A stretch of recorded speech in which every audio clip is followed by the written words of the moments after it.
Atlantic City. You made a great record, live. Thank you very much. I love when they say live with Danny Aiello. No, they're going to say dead with Danny Aiello. Of course it's fun. He's still here. He does. In fact, they were operating on him, and he sang for the nurses because he's that kind of a guy. You know, he says, "Can you girls just stand up there? I'd like to do my next album." And he sang for about a half an hour, and the girls quit. But it's wonderful. His whole family's got talent. His sons they jump out of buildings. They're stuntmen. I mean, they're walking funny today, but you can't have everything.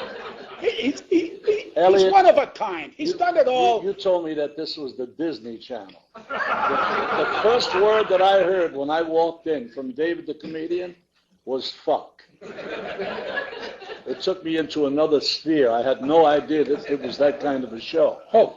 No, not you. Talking about David the talk comedian. Over there. I can't. This is my good ear. I was talking to This is my fucking show. What are you talking to people over there for?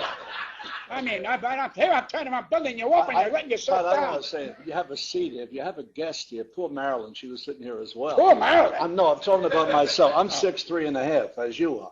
I'm 6'2". And I look like I'm 5'2" in this chair. Listen, we didn't come here. Jesus we didn't Christ. come here to make you look tall. You're tall just when you just walk in a room. Okay. Because you have that certain charismatic way. So let's not make with the chairs and stop busting my balls with the chairs.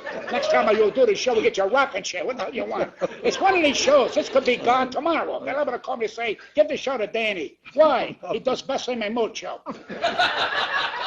But I'm telling you, Danny, you started on Broadway on Knockout. Was that the name of the thing? I saw Lamppost Reunion. Louis LaRosso had written it. I did 3 plays with him. And you're from Hell's Kitchen. I was born on West 68th Street in Manhattan. Is that Hell's Kitchen? It's a little above Hell's Kitchen, but I lived in Hell's Kitchen as well. And you were a bodyguard before you became an actor, right? Not really. I was a bouncer. It's the same fucking thing, Danny. Bouncer, bodyguard. You're a fucking gorilla. That's what you are. You fucking hit people. Cut the shit, Danny.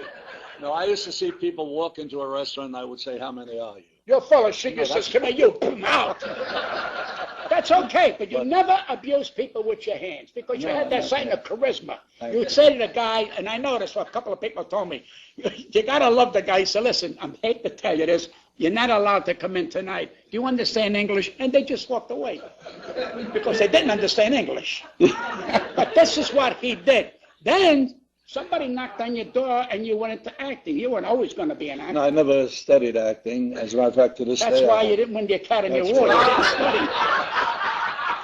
But I won every other award, Pat. God knows why. But Hey, I started the improvisation before becoming an MC there and eventually going on to become an actor thereafter. I started with Bud Friedman at the Improv. And he recognized my talent, of course, at the time. So he did make me a bouncer, and that's what I was doing. And also prior to that, I was working at Roseland. Any of you familiar with Roseland?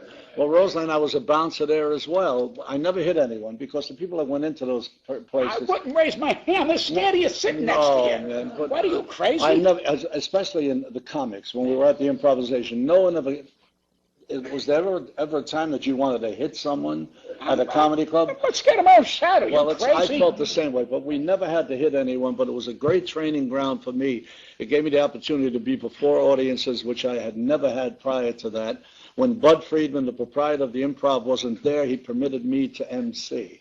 I didn't know what the hell I was doing, but I was introducing people who were unknown at the time who went on to become quite notable at the improvisation, and it was there that I got my feeling, never wanting to be an actor before, where do I belong? What is my life going to be? I have 4 children. I'm going to be a bouncer for the rest of my life. And then something hit me in the head and said, hey, acting's about words. You might be able to communicate them to people. If they like you, you can make it. If they don't, you won't. So I went out there. I threw my hat into the ring, and I became, fortunately, very successful as a result. So I'm telling anyone, at the age of 36 or 40 who wishes to change his or her life at that time in their life, they can, because I did my first motion picture at the age of 40, and I've done over 75 movies since. Wow. My first Broadway play was at the age of 36, which was Lamppost Reunion, and I starred in 7 Broadway plays as a result. But you did Knockout where you really got the Yeah, press, well, I thought. Yeah, well, the press, it did. Bill Sargent, as you remember Bill Sargent? Yes.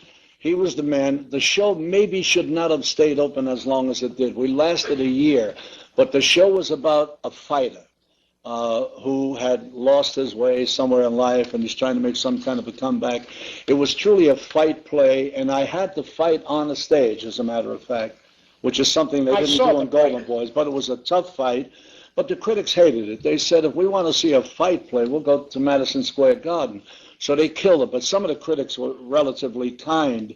But Bill Sargent, any of you people here might know of him. He was truly a special individual. And he hated the critics, and he hated what they said about his play, which he was producing, Knockout.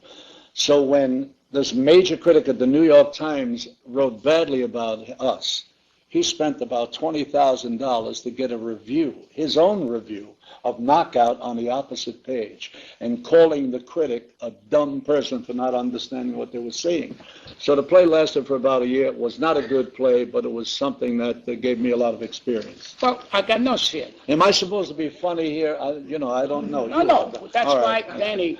Danny, that's why we want you here, because you've had a great, successful career, and you're still going strong. And what I said earlier, when you stopped here, it wasn't saying I'm finished. All of a sudden you start singing. You went to Atlantic City. You start working clubs. You start doing this. So that tells you that you're not finished. Well, now, if you can do impersonations and make an album like that and talk about kiddie stories, that's the future. But you're not quitting. You're not a quitter, Danny. What are you, about 45 now? No, I wish. Oh, God. I'm 142 years old. I'll be 80 years old in July. Oh, Madonna mia. People say you look good for 80. I said, I'd rather be 40 and look old. Because age don't mean nothing. This gentleman right here, he got lucky when he was 36, 37 years old. And he's right. When you talk to young people today and they get discouraged, you shouldn't get discouraged in anything you want to do. I mean, I got Jewish friends of mine who go to the electric chair, but they must have their children and grandchildren go to college. That's such a theme deep into their culture. College. And I understand that. It's wonderful. It's in the blood. Italian was go to fucking work.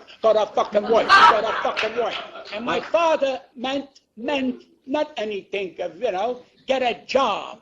Get something. What did you do this afternoon, Patsy? I said, I went to school. What did you do after school?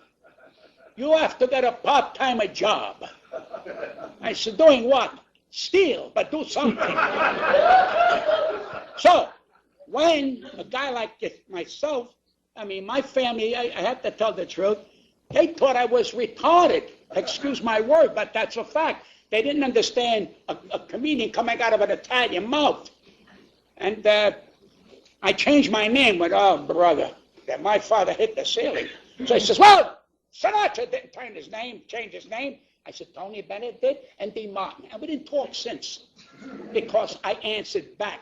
And you're not supposed to answer back, because he's still your father and she's still your mother. Now, my father was very dramatic.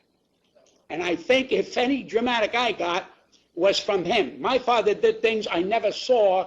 Danny, please, I'm not taking your spot, but I got to tell the story. I love it. I love it. One day, my mother hollered at my father. My father was always quiet. What time are we going to eat tonight? Where did you go today? Never yelled, never raised his voice. And my mother, lambasted him. I'm sick and tired of this. And my father said, take it easy.